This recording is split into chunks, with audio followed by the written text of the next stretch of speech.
After lung cancer, breast cancer is the second most common cause of brain metastases. In fact, brain metastases can affect up to 15% of patients with stage 4 breast cancer, and risk is typically highest for patients with the more aggressive subtypes. So how do we approach and management of these patients? Welcome to Project Oncology on ReachMD. I'm Dr. Pavani Chalasani, and joining me today to talk about brain metastases in metastatic breast cancer is Dr. Jose Pablo Leone.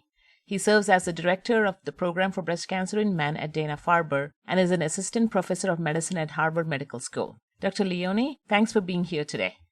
Thank you very much for having me, Dr. Chalasani. So to give us some background, Dr. Leone, can you tell us about the development of brain metastases in patients with metastatic breast cancer, like the timeline on the presentation? Does it vary on the subtypes?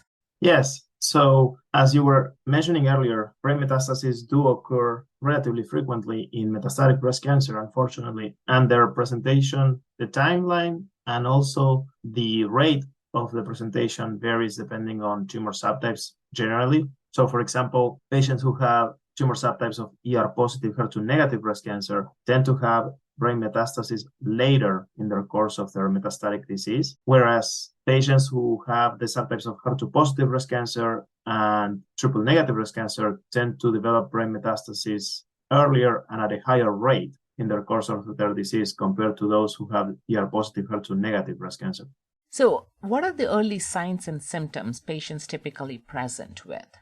So the symptoms can be broad. Some of the most common ones include new headaches or a significant change in headaches in patients who may have a history of having headaches frequently. That's one of the most common symptoms at presentation, but there are others that can also be seen. So, for example, patients can present with neurological deficits. That could be, for example, visual changes or motor or sensory deficits in a specific area of the body, depending on the location of the lesion. There can also be the symptom of imbalance in patients who may have cerebellar metastasis, for example, or incoordination. So those are things to keep in mind. And then there are also the possibility of symptoms such as nausea and vomiting. Particularly, it can be suspicious when a patient presents with nausea and vomiting that is far out from their treatment. Treatment is not often thought to be the explanation when the nausea and the vomiting occurs so much later. That could potentially be a sign to suspect the possibility of brain metastasis as well. Another one that can happen relatively commonly is seizures in patients who never had a history of seizure before, for example.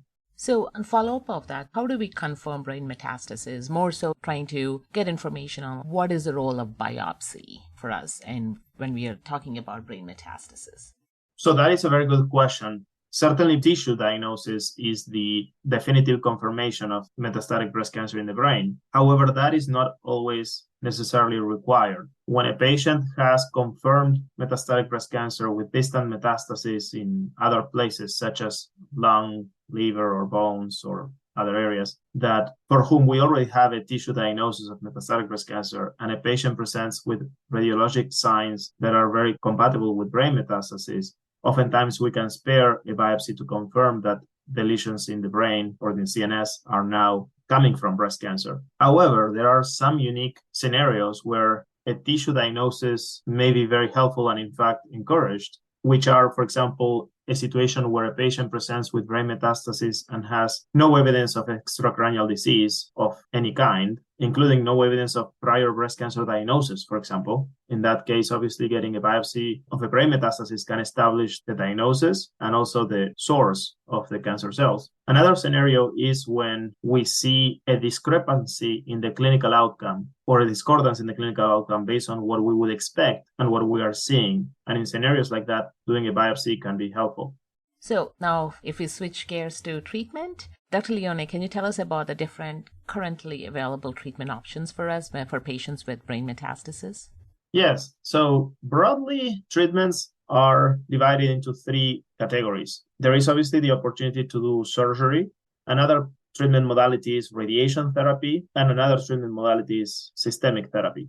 And each of those options have different possibilities that can be considered. So in the case of radiation therapy, for example, there is the possibility of using either whole brain radiation in cases where there is multiple brain metastases or highly symptomatic disease in the brain. And there is also the possibility of using more directed techniques for radiation therapy, such as stereotactic radiation therapy or stereotactic radiosurgery. And in the case of systemic therapies, we have the options of traditional cytotoxic chemotherapies, and we also have the options of targeted therapies. In general, the treatment options that are best suited for patients will depend on the clinical presentation of those patients, the tumor subtypes, the volume of the disease, the number of lesions, the location of those lesions, and also the size of the lesions that we're considering for treatment.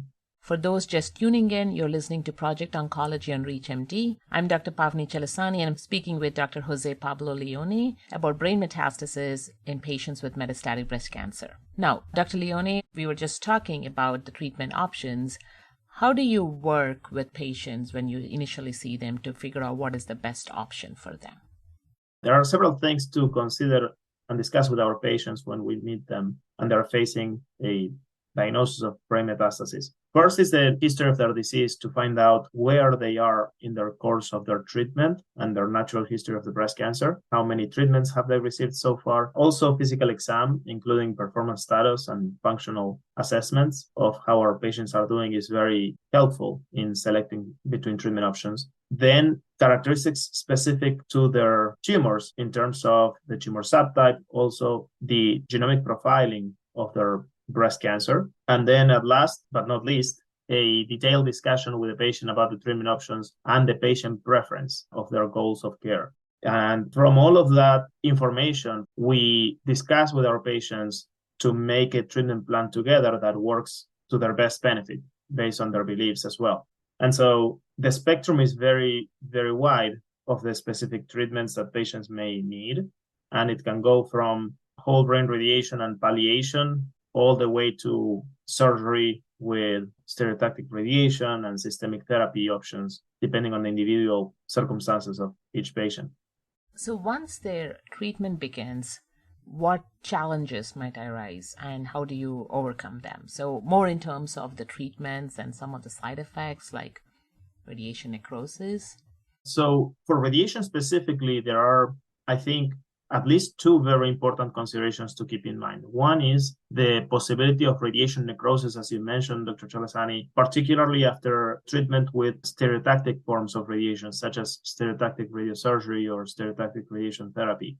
So radiation necrosis is a common thing that we see in our practice and is problematic because it's not always very easy to diagnose by imaging findings. And it requires a very close discussion with our neuroradiologist and our radiation oncologist colleagues to try to arrive to the right diagnosis as much as possible. And then it requires a lot of communication with the patient about times when we're required to monitor the findings and monitor with serial imaging versus intervene in those scenarios. Another potential complication from radiation is the cognitive dysfunction that can be seen with the use of whole brain radiation after years of treatment. And that's particularly relevant for breast cancer because certain subtypes of breast cancer, such as HER2-positive breast cancer, can have a very prolonged survival after the diagnosis of brain metastasis. And using whole brain radiation early can lead to the occurrence of cognitive dysfunction later in the patient's life. And that can significantly impact the quality of life for our patients. So it is one thing to consider as we're thinking about the treatment options and sometimes to try to delay whole brain radiation to avoid this complication. So one topic that I just definitely wanted to touch base and get your insight is the rare but the devastating complication we see with leptomeningeal carcinomatosis. So if you could just comment on the presentation and the challenges in the diagnosis. Yes, so certainly leptomeningeal disease is a devastating complication of metastatic breast cancer, and the diagnosis sometimes can be challenging. Normally, there is 3 elements to the diagnosis of leptomeningeal disease, or at least 3. One being the radiologic findings on MRI that can include MRI of the brain and whole spine. And sometimes it's unequivocal that there are findings on MRI that are very suspicious of leptomeningeal disease. And the imaging alone sometimes can help us, depending on how definitive the findings are, arrive to the diagnosis. When leptomeningeal disease is suspected, lumbar punctures are generally recommended if they're deemed safe for the patient, because it is a way to confirm the diagnosis in terms of cytology. And nowadays, we can also do more testing from these samples, including genomic analysis as well, which can give us insights into potential targeted therapies. So we try to do lumbar punctures when we suspect a new diagnosis of leptomeningeal disease. The challenge is that the sensitivity is very low for lumbar punctures. And we often have negative lumbar punctures, negative cytology in a lumbar puncture in a patient who has even unequivocal evidence of leptomeningeal disease on an MRI. So we have to interpret it in the context of the other evidence that is present. So there is the imaging piece, there is the lumbar puncture piece, and the third element is the symptoms. So symptoms from leptomeningeal disease can include worsening headaches with nausea and vomiting, or headaches alone. It can also include vision changes. It can include very specific focal neurological deficits, such as cranial nerve deficits, among others. And so when those symptoms arise, there is also the clinical suspicion for leptomeningeal disease as well. Well, with those final insights in mind, I want to thank my guest, Dr. Jose Pablo Leone, for discussing how we treat brain metastases in patients with metastatic breast cancer. Dr. Leone, it was a pleasure speaking with you today. Thank you very much, Dr. Chalasani. For ReachMD, I'm Dr. Pavani Chalasani. To access this and other episodes in our series, visit Project Oncology at reachmd.com, where you can be a part of the knowledge. Thanks for listening.